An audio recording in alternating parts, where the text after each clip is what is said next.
বেশ, আমি বিমল একটা কথা বলি সঞ্চালিকা ম্যাডাম, একটা কথা বলি।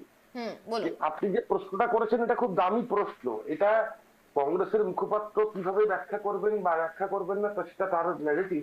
আমি একটা কথা বলতে পারি, এই সম্প্রদায়ের দায়ভার কিন্তু কোনো একটা রাজনৈতিক দলকে নিতে হবে। তার কারণ দুটো রাজনৈতিক দলের প্রতিনিধিরাই আছেন, একজন মমতা বালা ঠাকুর, একজন শান্তনু ঠাকুর।